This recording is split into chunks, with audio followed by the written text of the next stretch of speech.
He has been a member of parliament for Batang Sadong and later on moved to Sakumo, and one time was appointed as Deputy Speaker of our parliament and also Minister for Natural Resources. Please welcome him. His topic is referendum and its legal implication. Same as maybe political implication, I'm not too sure. You have 20 minutes, like other speakers, you have 20 minutes. Thank you. Thank you. Bismillahirrahmanirrahim. Assalamualaikum warahmatullahi selamat petang. You know, when you are the last speaker, you can be rest assured you are taking the residue of everything. If the others have taken most of it, I can assure you will find so very little to speak about. But all right, I'll go straight to the point. I must say that Dato David, everybody had enlightened me a lot on a lot of things, especially Dato David's talk on referendum laws, and our friend Dominic, all these old friend of mine. I know Dominic since we were young together in the Scout.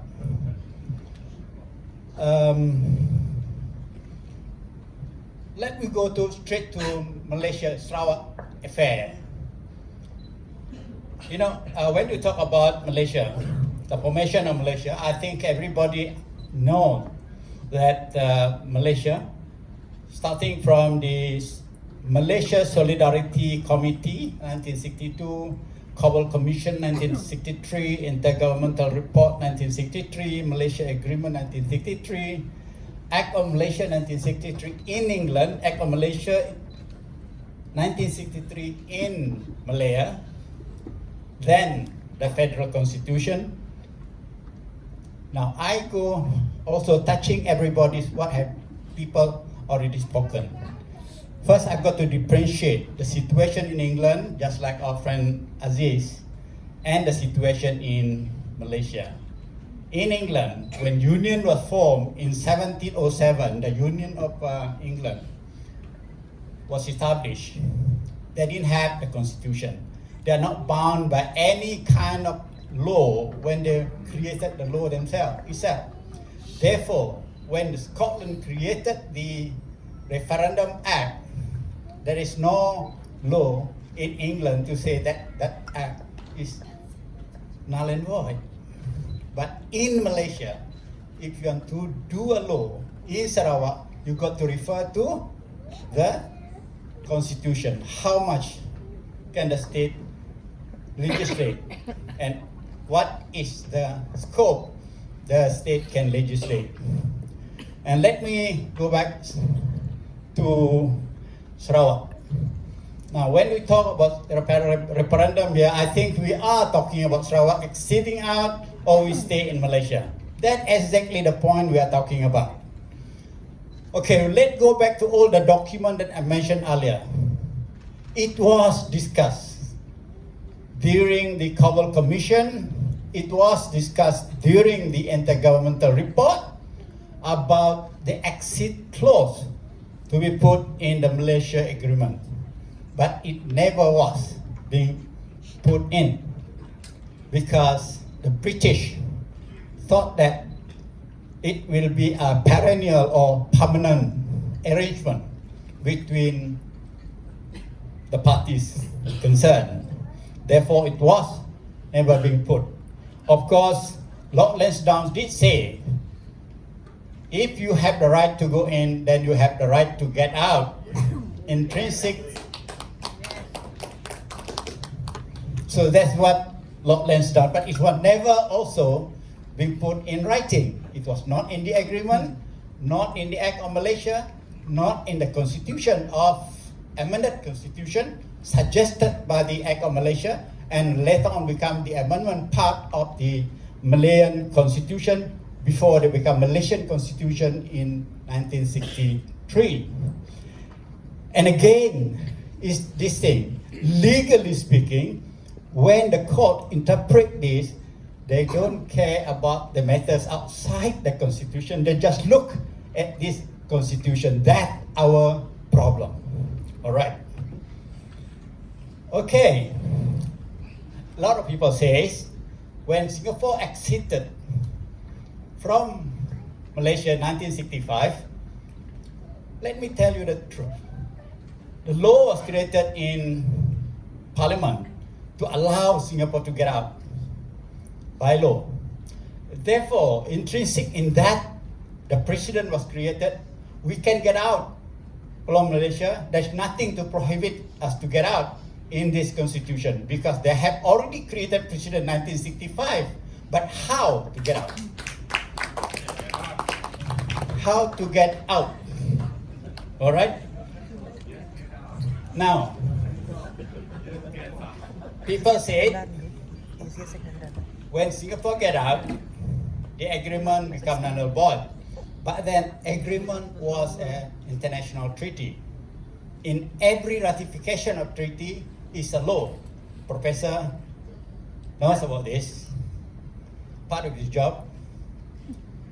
The treaty itself is not really binding on all parties except that law it become the one that bound us to oblige in everything that we do. So the Act of Malaysia become the prime important in the creation of this constitution. So whether or not the agreement is valid or not valid, how it is tested, going to ICJ. But how to go to ICJ? Malaysia, Sarawak, Singapore, Sabah was not independent state yet when the agreement was signed. Of course, Saudara Dominic said 22nd of July, Independent Day. It's just a self-government day. Not an inch,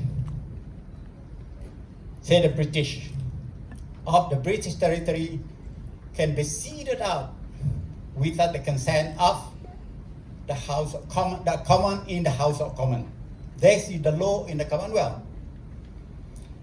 The consent given on the 19th of August 1963 was for Sarawak, Sabah, and Singapore to be part of Malaysia, to be independent on the 31st of August 1963. That history. Until they amended the agreement on the 28th of July 1963 to allow the United Nations to send people to go over to Sarawak and Sabah to verify what the Kabul Commission did, whether it's true or not, correct or not. Has the British done the correct thing or not? Then Utan came to verify that, then he went back. That's why the delay was made by the agreement in Singapore, dated 28th of July 1963, the delay of that enforcement of all the law in place to create Malaysia on the 16th of September 1963. All right, now go back to the Constitution. The Constitution, Article 74 says, it can create all laws with respect to federal matters.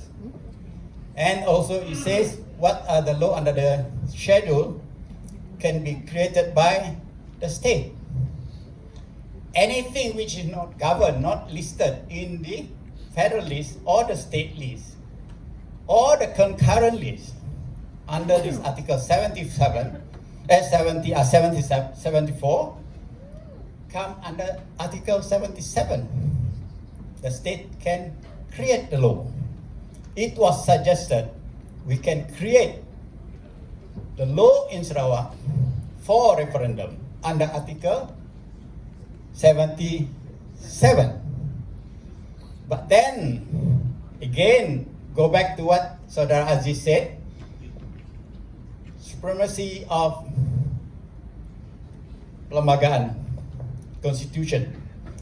Perlembagaan says the state only can legislate anything which in the state will Kuala Lumpur or Putrajaya be bound by the law we created in the state. Again, we go back, ting tong, go back to what Saudara Iswandi said. We have to ask Parliament to make the law. It has got to be the act of Parliament before we can do referendum. So, referendum, yes, we all agree. You ask any Sarawakian here, include me, we all agree. Because this is a big subject matter, whether we stay or we go. Why not? But the question is, we got to have the law. Then it is become legal to do the referendum. And then the procedure, just like what Dato David mentioned, it has got to be all sort of thing. What kind of question to be asked? And then what are the procedure to be made? Number of people affected, whether the referendum for the whole of Malaysia or referendum only for Sarawak only, and how many percent of Sarawakian can speak for the whole of Sarawakian. So the law ought to be in such a detail to find the answer to our question whether or not we stay. But we must have the law. We cannot do the law ourselves, obviously. Based on this, that's the thinking. Of course,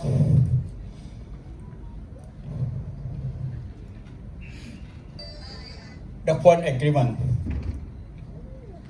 18-point agreement, Professor Satfaruqi argued on that point, 18-point agreement. He said there is no referendum. It cannot be done. Nothing in the constitution, nothing in anywhere. 18-point agreement didn't even mention that. He said we cannot have referendum. But because what happened 1965 to Singapore, precedent was created, the law was made to allow Singapore to get out. Therefore, we can also create the same kind of law in Parliament for referendum with all the details what to do. But our problem, Mr. Chairman, Professor Chairman, our problem is when we signed Malaysia Agreement, it was intrinsic in the promise that we made, even though not in writing, that Semenanjung cannot have more than 2/3 majority of the number of members of Parliament. This has been stated. This is also one of the speakers mentioned.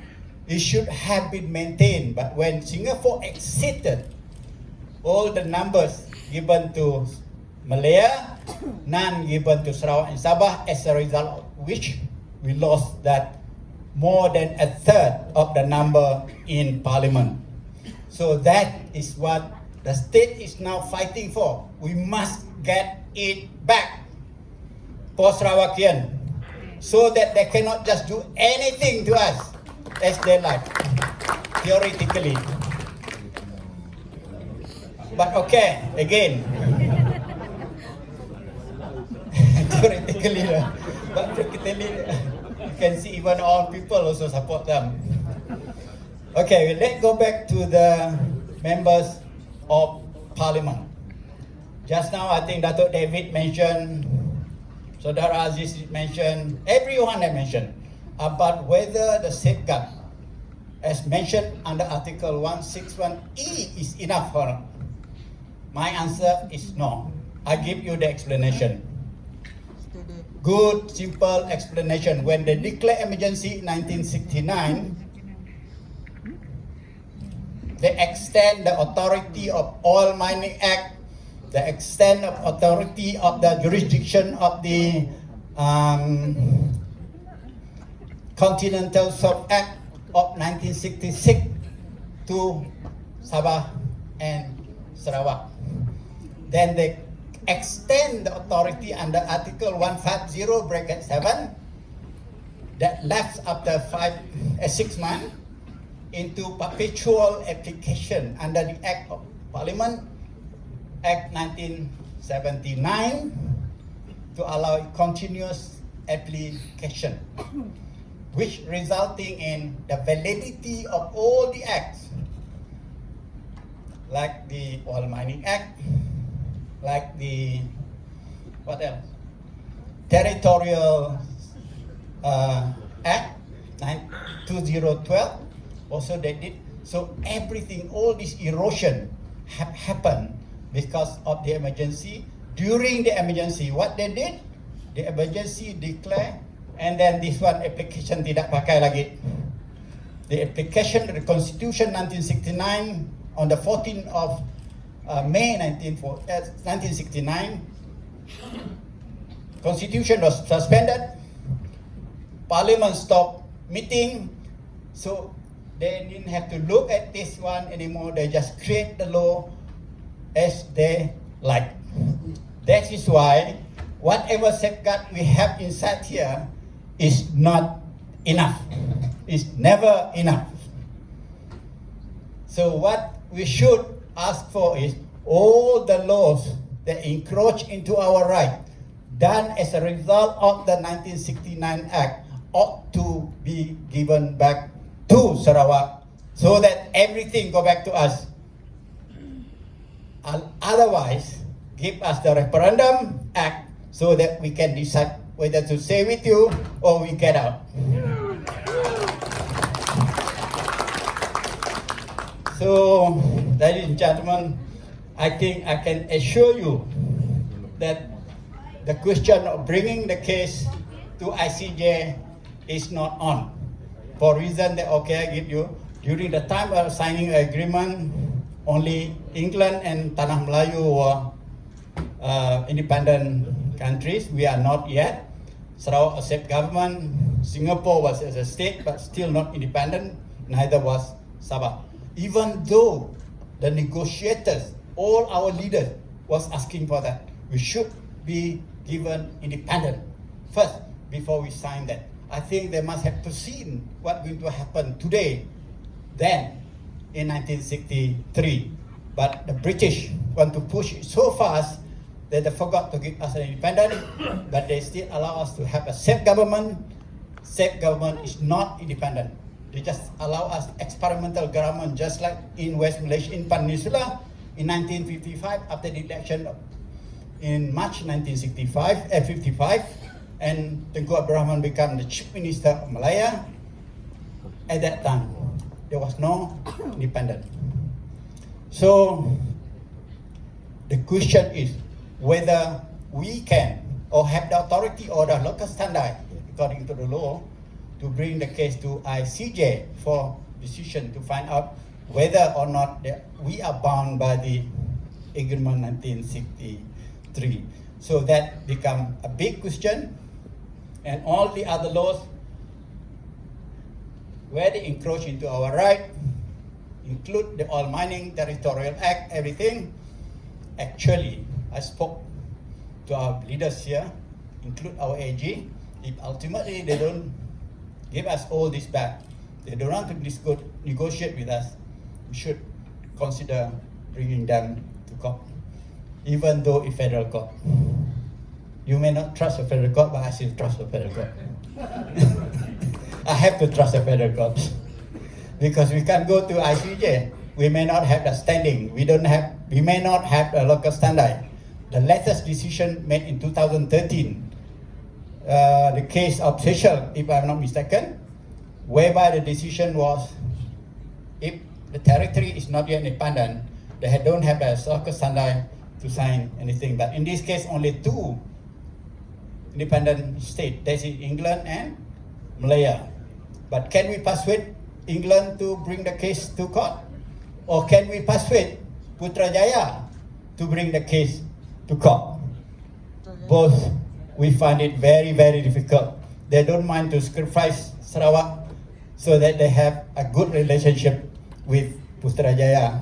That's how the English look at it, I'm sure. So we have to continue to push for Referendum Act ultimately to decide what to do with us. If we keep on taking all the wealth that we have, then I don't have any other choice. I think we all agree there should be a referendum to ask our people whether we want their protection, so that, but they take our oil and gas, but they give us the border security, health, education, everything, even though which is not to our satisfaction. So, Doctor, I don't know how much time I have.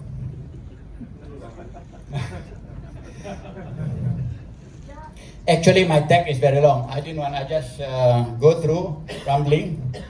As you know, that the legal implication after the referendum, if we were given the referendum, we got to look into two questions.